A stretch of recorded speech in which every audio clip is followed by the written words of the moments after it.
dengan mengaku bahwa dia itu menjadi seorang nabi padahal dia tidak dijadikan nabi oleh Allah. Diturun kepada Musailimah. Atau dia berkata, "Uhiya, diwahyukan ilayya kepada aku. Walam yuha ilaihi syai'un, padahal tidak diwahyukan kepadanya sesuatu apapun." Waman dan orang. Qala, yang dia berkata, "Sa'unzilu, aku akan menurunkan, aku akan membuat mislama amrillah, seperti perkara anzala yang menurunkan Allah. Aku juga bisa buat kayak Quran itu," katanya. Ya enggak bisa. Jadi Quran ini termasuk mukjizatnya baginda Nabi yang kekal sampai hari kiamat.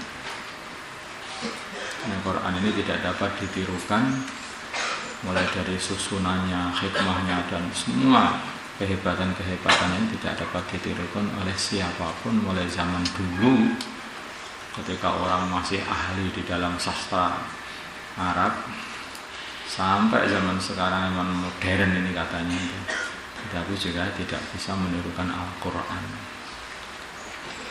Ya, orang itu kalau sampai orang yang tidak hafal Al-Quran saja, kalau membaca kitab begini bahasa Arab itu kok nanti melewati ayat Al-Quran padahal dia nggak hafal Al-Quran, ini kok satu kata-kata kok enak apa ya ini? Nah, sih gitu. Kamu mungkin juga pernah merasakan seperti itu karena kalau pernah baca kitab. Kalau baca jangan melewati ini kok enak apa ya, ternyata Al-Quran. Sampai orang bodoh saja itu bisa merasakan, apalagi kalau orang pintar. Makanya orang-orang zaman dulu itu hanya dibacakan Al-Quran beberapa ayat, kayak Abu Bakar dan sahabat-sahabat yang lain. Dengar itu, ini nggak mungkin, ini kata-kata ini kata-kata manusia, ini terlalu tinggi, sangat-sangat tinggi. Makanya langsung masuk Islam, itu saja.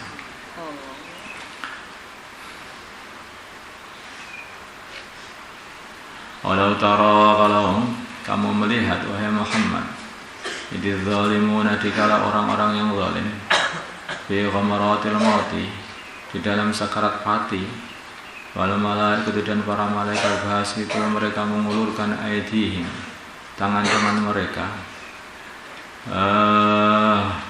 ahriju, mereka berkata, keluarkanlah anfusakum, diri kalian, nyawa-nyawa kalian kepada kami, supaya kami cabut nyawa-nyawa itu. Al-yawma, pada hari itu, al-yawma, pada hari ini, tudzawna, akan dibalas, mereka akan al-yawma tudzawna adzabal huni, akan dibalaskan adzabal huni, seksa yang menghinakan. Al-yawma, dari ini, tudzawna, kalian akan dibalas adzabal huni, seksa yang menghinakan. Bima, sebab perkara kuntum adana kalian taquluna, berkata, Allah, atas Allah, ghairal haqqi, dengan perkataan yang tidak benar.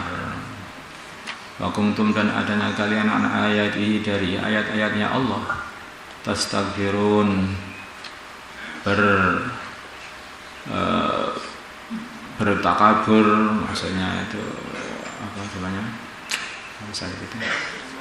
Menyombongkan diri. Saya menyombongkan diri itu nggak mau ikut. Gitu. Orang itu kalau sombong nggak mau ikut. Menyombongkan diri.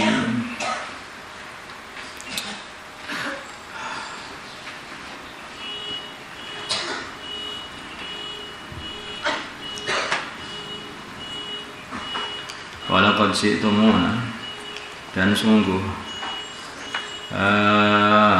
setelah dibangkitkan dari kubur, walaqad syi'tumuna, dan sungguh kalian telah mendatangi kami setelah bangkit dari kubur, furata, dalam keadaan sendirian, tanpa harta, tanpa anak, tanpa keluarga.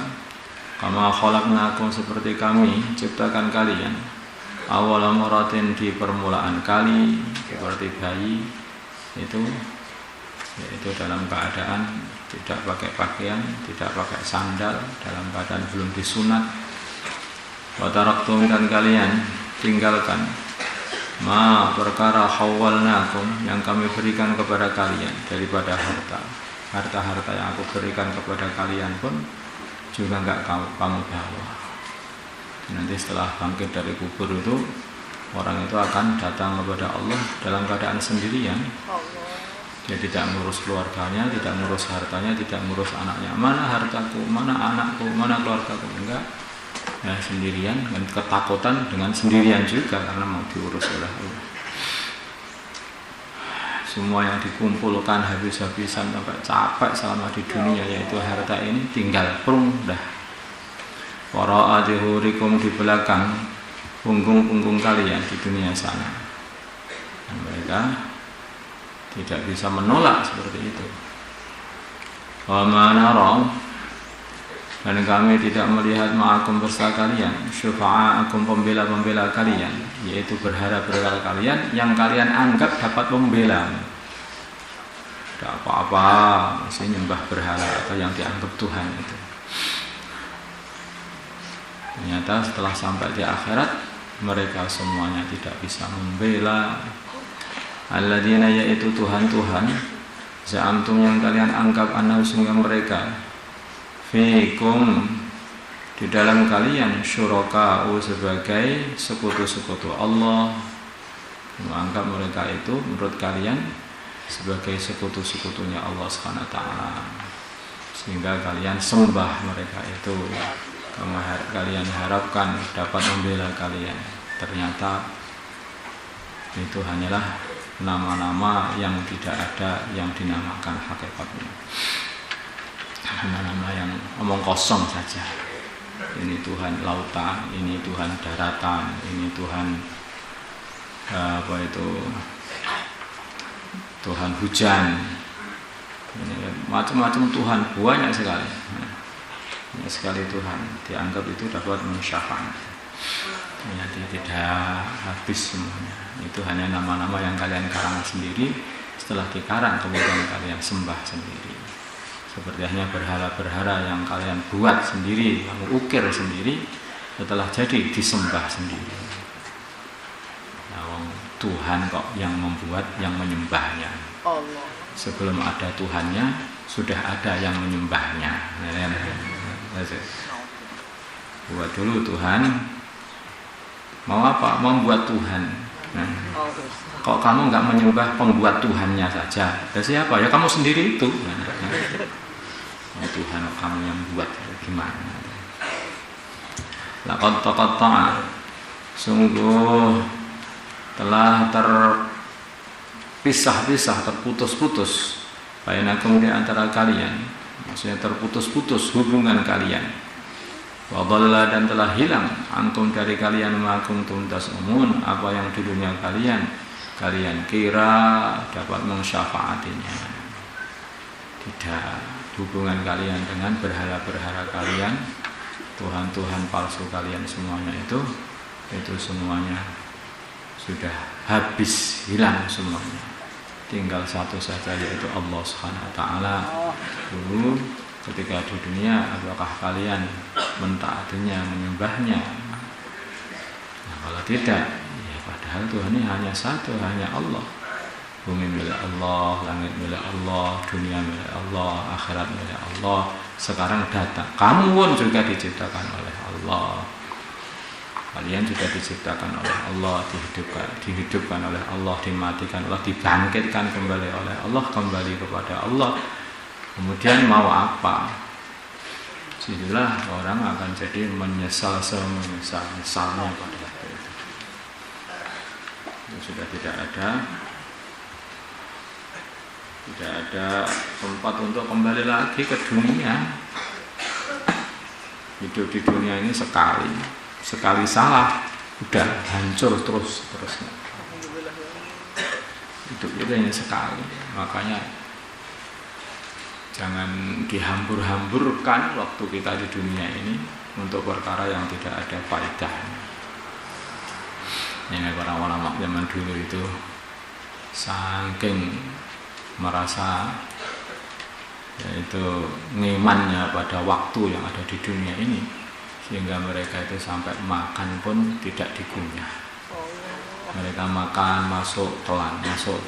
Maka muridnya bertanya, Syekh, kenapa engkau makan kok langsung ditelan? Sudah tak hitung itu, kalau aku masih harus ngunyah, maka aku sudah kehilangan 90 tasbih yang seharusnya dapat aku buat bertasbih. Itu kalau orang itu mempertimbangkan mahalnya waktu yang ada di dunia ini. Tapi kalaupun kita itu makan tanpa kunyah, ditelan atau enggak ditelan juga enggak rugi, wong ditelan pun juga enggak dibuat untuk bertasbih. Waktunya yang lebih itu, kenapa kamu telan terus? Ini merugikan saya, karena saya masih mau melihat sepak bola. Karena untuk bertasbih, ya, jadi dia itu sudah makan enggak enak hanya demi untuk perkara yang sia-sia.